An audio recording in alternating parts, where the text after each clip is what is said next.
বিজিএমইএর পরবর্তী নির্বাচন হবে আগামী মার্চে। তৈরি পোশাক শিল্প মালিকদের সংগঠন বিজিএমইএর 2024 থেকে 26 মেয়াদের পরিচালনা পর্ষদের নির্বাচন আগামী মার্চে অনুষ্ঠিত হবে। এই নির্বাচন পরিচালনার জন্য 3 সদস্যের বোর্ড গঠন করা হয়েছে। একই সঙ্গে আপিল বোর্ডও গঠন করা হয়েছে।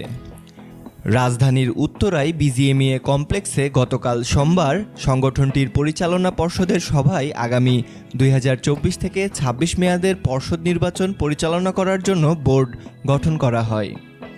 বৈঠকে সভাপতিত্ব করেন সংগঠনটির সভাপতি ফারুক হাসান।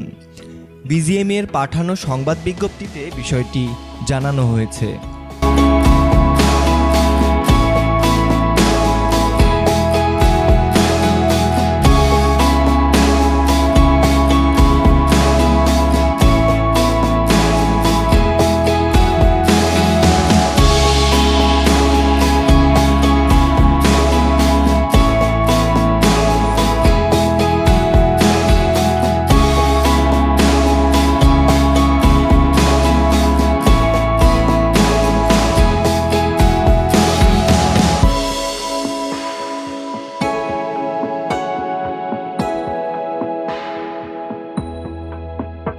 বিজিএমইএ জানায়, বস্ত্রকল মালিকদের সংগঠন বিটিএমইএর সাবেক সভাপতি জাহাঙ্গীর আলামিন নির্বাচনী বোর্ডের চেয়ারম্যান হিসেবে দায়িত্ব পালন করবেন। বোর্ডের অন্য 2 সদস্য হলেন ব্যবসায়ীদের শীর্ষ সংগঠন এফবিসিসিআইয়ের সহসভাপতি শমী কায়সার এবং ই-কমার্স অ্যাসোসিয়েশন অব বাংলাদেশের সাবেক সভাপতি এএসএম নাঈম।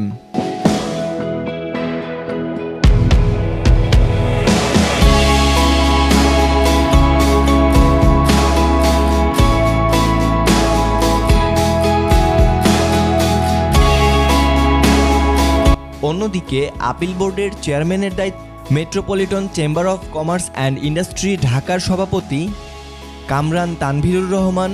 বাকি 2 সদস্য হলেন এফবিসিসিআইয়ের সহসভাপতি খায়রুল হুদা ও পরিচালক নিজামুদ্দিন রাজেশ। বিজিএমইএর বর্তমান পর্ষদের বর্ধিত মেয়াদ আগামী 12 এপ্রিল শেষ হবে। তার 15 দিন আগে সংগঠনটির পরিচালনা পর্ষদের নির্বাচনীয় প্রক্রিয়া শেষ করতে হবে। আর নির্বাচনের অন্তত 80 দিন আগে নির্বাচনী তফসিল ঘোষণা করবে নির্বাচন বোর্ড। প্রসঙ্গত 2 বছর মেয়াদী বিজিএমইএর বর্তমান পরিচালনা পর্ষদের মেয়াদ গত এপ্রিলে শেষ হওয়ার কথা ছিল। তবে কমিটির মেয়াদ 2 দফায় 6 মাস করে 1 বছর বৃদ্ধি করে বাণিজ্য মন্ত্রণালয়।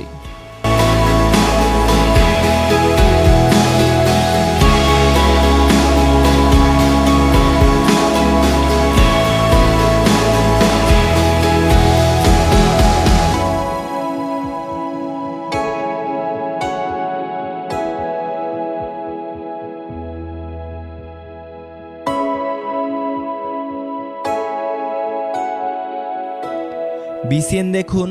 বাগমার সাথে থাকার জন্য আমাদের চ্যানেলটি সাবস্ক্রাইব করুন।